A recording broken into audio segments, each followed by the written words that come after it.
All right, well, we go ahead and get started. I'd like to welcome Adam Schenk to the interview room here at the John Deere Classic. Adam, thanks for joining us for a few minutes. I know, given your background in the agricultural world, this is a big week for you, a lot going on. In addition to the fact that you have had good success here in past John Deere Classics, a couple of top 10 finishes, just a few thoughts on how it feels to be back here this week. It feels great. Had some success here.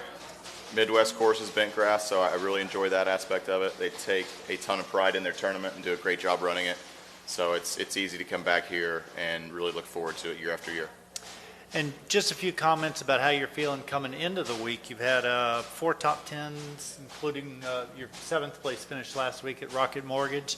Just a few thoughts on how you're able to hopefully carry that over and keep the good play going. Feels good. I feel like recently it's been kind of feast or famine, so I feel like I either play really well or miss the cut. So I would love to, get a little more on the end of the spectrum where you're playing well consistently. And if you're not playing great, you're still making the cut and finishing whatever that might be, 30th, 40th. But I try and pride myself on being consistent and making a lot of cuts because I don't think you'll talk to many people out here that no one likes missing cuts, but that would be, a little bit of an upcoming goal for me is just to clean up some of the weeks that I'm not as sharp as, some of the good weeks I've had. Mm-hmm. So it's just figuring out how to do that. It's the hard part, and that's what everyone's always searching for. Weather permitting, I know tonight is going to be a fun night for you guys with the big dig. How excited, I guess everybody's coming in that if that goes without a weather hitch, is that something you guys are all excited about? Yes, so I've done it twice. It's been a couple years since I have done it. Last year, got sick and had to withdraw, which was unfortunate, but the big dig, it's special, get around some of the John Deere equipment and get to play with some of the bulldozers and move some dirt. I think we're going to take our dog Bunker out there as well and son AJ, so Bunker will be running around, jumping in the pond, I'm sure. So he'll be in heaven. Good. Okay, well with that we'll take a few questions. I think Craig, you want to start us off back there? Does Bunker still get as much love at home as with the baby there? Because that tends to change. He does. Maybe a little more so for me just because my wife's a little busier. If I go out and play when we're home, I take Bunker to the golf course every time. He doesn't miss. And leaving this morning, he sees me take my golf bag, and he goes with me most of the time, but when we're at tournaments, he doesn't go, obviously. So he sees me taking the golf bag, and he knows he's not going. So he puts on the pouty face, and he makes you feel pretty bad. Does the taste you've had are you frustrated with the runner-up finishes and the near misses at this point, or are you learning from every opportunity? Yeah, learning. It's incredibly hard to win out here, and I think everybody knows that. No one will argue with that. It takes some luck, and I've had a decent amount of luck to even finish second. So great weeks, if you keep knocking on the door enough times, eventually you'll walk through. So I guess that would be more my mentality. The one at Charles Schwab stings losing in a playoff, but the more I look back on it, Emiliano, he doubled the last hole, so I really didn't even deserve to be in the playoff. So just having a chance and had 2 putts to win. So I had my chances, didn't work out. So taking what I learned from that week and then from Valspar, putting it towards weeks where I'm playing well, like last week, I didn't get it done, but a few more putts go in, a few less mistakes here or there, I would have been right there. So just generally building off of the recent success for when the cards do align, I think that gives me my best chance to win. We tend to focus on the young players that show up here with the college resumes that kind of pop. But there's another way to build a career out here, and you're an example of that. Did the early top 10s here at the Deere kind of, when you weren't making as many cuts as you might like or weren't finishing as high in the FedEx Cup standings as you would have set out to do, I mean, how much did those top 10s mean to you? Did they tell you belong? A lot, and maybe more so the second one. The first time I top 10 here, I think I finished 7th. I had one of my friends in the bag, Ben Marvin, a college teammate of mine, and we played great. I made a ton of putts. I played okay. I just made everything I looked at, especially on the weekend. But the next, maybe 2 years later, Brent Henley was on the bag, and I was struggling. I think I was right around 125, maybe even a little higher on the FedEx Cup list. And that was my first tournament where I actually had a chance to win. I was maybe up 1 or 2 with 5 or 6 holes left to go, playing with Lucas Glover and the eventual champion. And that was the first really taste of, I have a golf tournament to win, it's kind of mine to lose. And I made one bogey coming in, and he birdied several holes coming in, so I kind of lost it, but he more so won it as well. And then that really propelled me to thinking, all right, I got really close. I think using that experience, I can build off of that and get better and be more prepared for the next time. And I think I finished 4th that week, and that was a very big confidence builder. And I feel like I've taken off a little since then, because confidence was very low at that point. And that has been a little bit of a resurgence in my career, which is, it's funny you ask, because I actually talked to my wife about that yesterday, about if I would have played poorly that week, or if I tweaked my back, I would have missed out on that, 4th place finish and the FedEx Cup points, the confidence, all that stuff. So it was a sneak career changing moment. What do you attribute the where you are now, just the way that your game has developed this season? That's a good question. I think about it a lot. Some luck, some experience, just getting better at knowing my game and how I need to play golf and how I need to handle situations where I'm not good at a certain shot. How do I get by and make par? And being patient.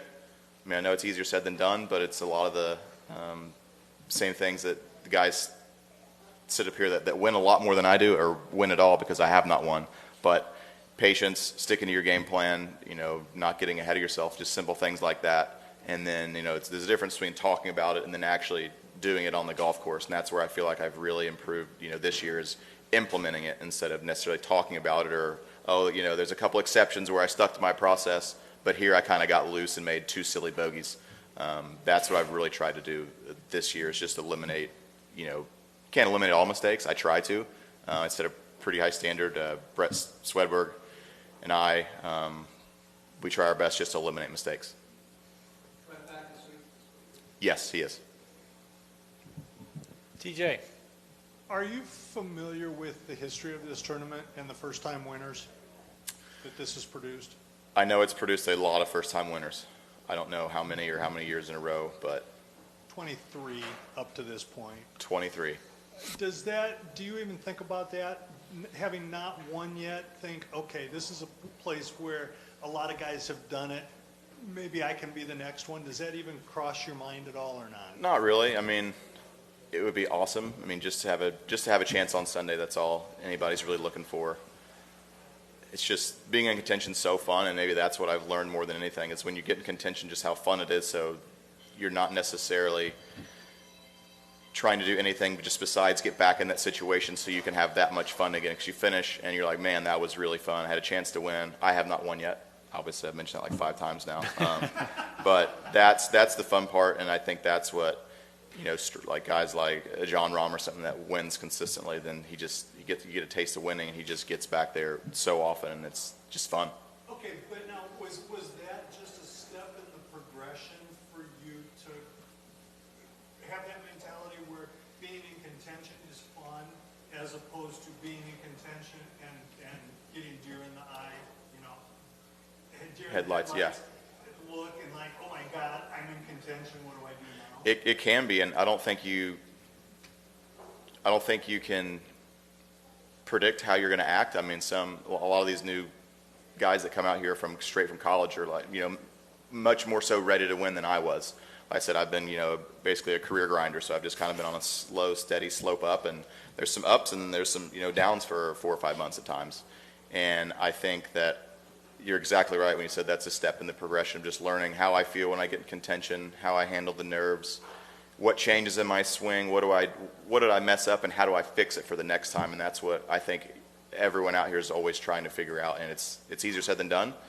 And you try some things and they work, and then you try the same thing next week and it just doesn't work, for lack of better words. So that can be the maddening part of this game. But like last week, I didn't win last week, but I still had a great week. We had a ton of fun. And I felt like I got back in contention, and that's, the goal. That's the goal again this week. Hey, Adam, you talked about just now the players are more prepared when they come to the tour to compete and play. What do you attribute that to, and how has that changed in your time on tour when you've seen different groups of, the next generations of players come through? That's another good question. I feel like they think they can compete out here, and they absolutely can. They hit it a mile. They're just polished. I mean, I don't know if it's what you can exactly attribute it to. Knowing how to play golf better, using some of the technology, TrackMan, Foresight, whatever those might be, and just maybe it's slowly starting. Those guys see people before them have success straight out of college, and then they know they can do that, and they work that much harder. And just feel like since I've been out here, it's gotten a lot harder to keep your card out here. It's gotten harder to win. It's gotten harder to top 10. And even if it's even if it's a field like, I think last week was a pretty strong field for Rocket Mortgage compared to other fields they've had, which have never been bad, but this one was extra strong.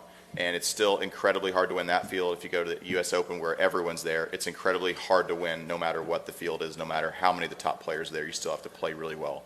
And I just think these young kids have started to see the people before them have success, and they just strive to get a little better, and they work really hard, and they crush it when they come out here, a lot of guys. How different is that mindset from when you came out here to what you experienced your first time out here on tour? Well, straight out of college, I went to Buenos Aires, Argentina for Latin America Q School, and that was perfect for me. I played great, got through, got a year down there, got 2 years in the Corn Ferry, and that's what I needed. I wasn't as good coming out of college. Some of these, obviously, like we just said, some of these guys are. So that was the more route I had to take because I wasn't a world-class talent, and I'm still not. And I have great weeks, but I also probably miss 40% of my cuts, and I understand that. Everyone does. And I'm trying to improve upon that, but it is a slow process. But it's nice to see some of the work that I've done, propel me to once I get inside the top 20 and 10, I'm staying there, and going from 30th to 20th to 11th to 5th, ending the week rather than 5th to 7th, 11th to 20th. So it's kind of I've gotten up there a lot in my career. I just haven't stayed. So that's the parts that I've worked on in my game. That's what I have.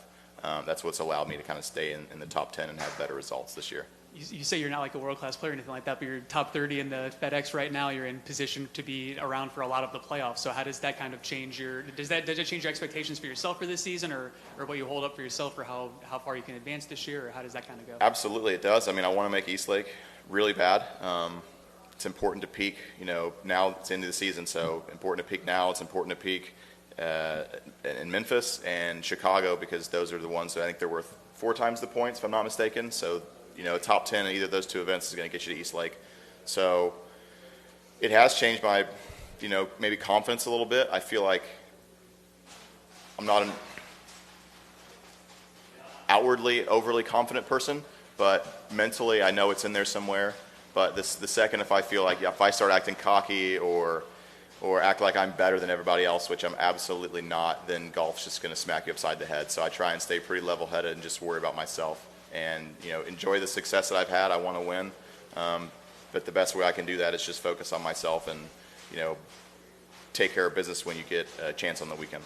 Yeah, and the last one for me here. I know you've mentioned the feast or famine of the last few events. I think over your last 8, you've either missed the cut or finished in the top 10. So when you kind of fluctuate as much as that, how does that change your preparation going into an event, whether it's off a missed cut or off a top 10, when you're kind of on both sides of the cut line there? I play a lot of my best golf off missed cuts. I actually need to go back and see how many top 10s I've had off missed cuts because it's been a lot, probably 3/4 of them. So, I mean, I look at missed cuts maybe a little differently than most people. I just look at them as learning opportunities. Obviously, I failed, but then it propels me and gets me a little upset going into next week. So I learned what I did wrong, I get a little fire under my ass, and then I use that motivation to play well next week, and I feel like it really gets me prepared. And you see it sometimes out here. You see a top player miss the cut maybe before a big event or even at a big event, and that next event they're playing, they usually come out with a little extra somehow. So, and in all honesty, that's absolutely the best way to be out here is play really good or play really bad. Because if you finish 40th or 50th every week, that's still pretty good golf.